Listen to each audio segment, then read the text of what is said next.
ஹரே கிருஷ்ணா. 27 ஸ்லோகம் பார்க்கலாம். யாவத் சஞ்சயாதே கிஞ்சித் ஷத்வம் சதாவர ஜங்கமம் சேத்ர சேத்ரஞ்ஞஸ் சம்யோகாத் தத் வித்தி பரஷர்ஸ் தர்ஷபக.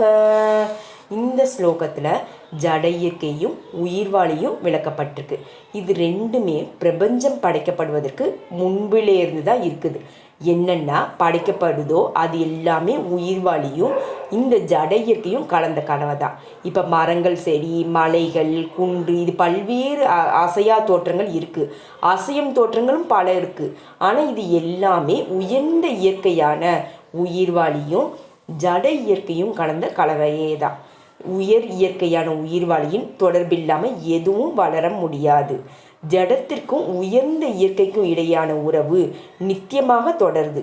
இந்த தொடர்பு முழுமுதற் கடவுளினால் நிறைவேற்றப்படுது. அதனால தான் உயர்ந்த இயற்கை, தாழ்ந்த இயற்கை இந்த ரெண்டுமே கட்டுப்படுத்தப்படுவாங்க அவரே தான். இந்த ஜட இயற்கை அவரால் சிருஷ்டி செய்யப்படுது. இதே போல் ஜட இயற்கையில் உயர்ந்த இயற்கை வைக்கப்படுது. இதே போல் இந்த எல்லா செயல்களும் தோற்றங்களும் உண்டாகுது. 28 ஸ்லோகம் பார்க்கலாம். சமம் சர்வேஷு பூதேஷு திஷ்டந்தம் பரமேஸ்வரம் வினஸ்யத்ய வினஸ்யந்தம் ய பஷ்யந்தி ஷ பஷ்யந்தி. நல்ல சங்கத்தின் மூலமாக இந்த உடலின் உரிமையாளரான ஜீவாத்மாவின் நண்பன், இது எல்லாம் மூணையும் முறைய பார்க்கக்கூடியவங்க உண்மையான ஞானத்தில் இருக்கிறாங்க. ஆன்மீக விஷயங்களை உண்மையாக தெரிந்தவரின் சங்கத்தை ஒருவர் அடையலைன்னா அவங்களால இந்த 3 விஷயங்களையும் பார்க்க முடியாது. இதே போல் சங்கம் இல்லாதவங்க தெரியாமையே இருந்துருவாங்க. அந்த லைஃப் முழுவதுமே அந்த முக்தி நிலைக்கு போகாமல் அவங்க வெறுமனே இந்த உடலை மட்டும்தான் பார்க்குறாங்க. இந்த உடல் அடைஞ்ச பிறகு எல்லாம் முடிஞ்சிருச்சுன்னு எண்ணுறாங்க. ஆனால் உண்மை அது இல்லை.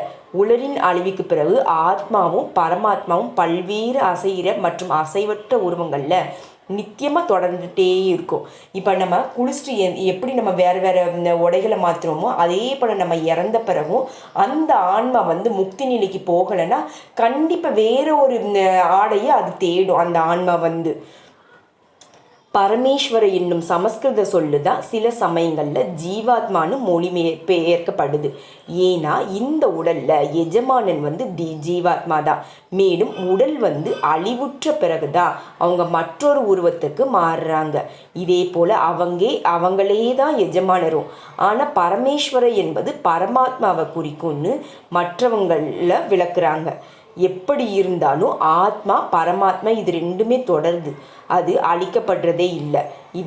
இந்த விதமாக பார்க்கக்கூடியவங்க என்ன நடக்குது என்பதை உண்மையில் பார்க்கவும் முடியும். 29 ஸ்லோகம் பார்க்கலாம். சமம் பஸ்யன் ஹி சர்வத்ர சமஸ்வஸ்திதம் ஈஸ்வரம் நாஹினன்யாத்மனாத்மானாம் ததோ யாதி பராம் கதீம். பௌதீக வாழ்வில் ஏற்றுள்ள இந்த உயிர்வாளி தனது ஆன்மீக வாழ்விலிருந்து மாறுபட்ட நிலையில் பெறுறாங்க. ஆனால் கடவுள் தனது பரமாத்மா தோற்றத்தின் மூலமாக எங்கும் இருக்கிறத ஒருவரை புரிஞ்சு கொண்டாங்கன்னா, அதாவது பரமபுருஷ பகவானின் இருப்ப ஒவ்வொரு ஜீவனிலும் ஒருவரால் பார்க்க முடியும். இழிவான மனப்பான்மையின் மூலமாக அவங்க தன்னை இழிவடை செய்வதும் இல்லை. அதனால தான் படிப்படையாக ஆன்மீக உலகிற்கு அவங்க முன்னேற்றமும் அடைவாங்க. பொதுவாக மனம் புலன்களை திருப்தி செய்யும் முறையில் மயங்கி இருக்குது. ஆனால் அதே மனம் பரமாத்மாவை நோக்கி திரும்பும்போது ஆன்மீகத்தை புரிந்து கொள்வதில் ஒருவர் முன்னேற்றமும் அடைகிறாங்க. 30 ஸ்லோகம். பிரகடைவ ச கர்மாணி கிரியாமானானி சர்வசக யா பஸ்யத்தி ததாத்மானம் அகத்தாரம் ச பஷ்யதி. உடல் பரமாத்மாவின் மேற்பார்வையில் கீழ் ஜட இயற்கையினால் தயாரிக்கப்படுது. மேலும் உடல் சம்பந்தமாக நடைபெறும் செயல்களில் எதுவும் அவங்களால செய்யப்படுறது இல்லை. இந்த இன்பத்திற்காகவோ இல்லை கஷ்டத்துக்காகவோ என்னெல்லாம் செய்யணுமோ அது செய்யும்படி உடலில் சுபாவம் ஒருவரை வற்புறுத்துது. இருந்தாலும் ஆத்மா உடலின் இதே போல செயல்கள் எல்லாவற்றிற்கும் அப்பாற்பட்டது தான். ஒருவர் முந்தைய விருப்பங்களுக்கு ஏற்ப தற்போதைய உடல் வழங்கப்பட்டிருக்கு. இந்த இச்சைகளை பூர்த்தி செய்வதற்காக தான் ஒருவர் உடல் கொடுக்கப்படுது. அவங்க அதற்கு போல தான் செயல்படுவாங்க. அவரது ஆசைகளை பூர்த்தி செய்வதற்காக பரமபுருஷரால் வடிவமைக்கப்பட்ட இயந்திரமே தான் இந்த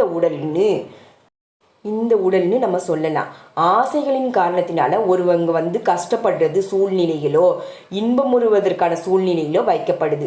உயிர்வாளியை பற்றிய இந்த தெய்வீக பார்வை வளர்ச்சி பெறும்போது தான் அது ஒருவரை உடலின் செயல்களிலிருந்து பிரித்து விடுது. அதே போல பார்வையுடையவங்க உண்மையில் அது கடவுளை பார்க்குற அந்த காட்சியையும் பார்க்க முடியும், அவங்களால உணர முடிஞ்சதுன்னா. ஹரே கிருஷ்ண கிருஷ்ண கிருஷ்ண ஹரே ஹரே, ஹரே ராம ராம ராம ஹரே ஹரே, ஹரே கிருஷ்ணா.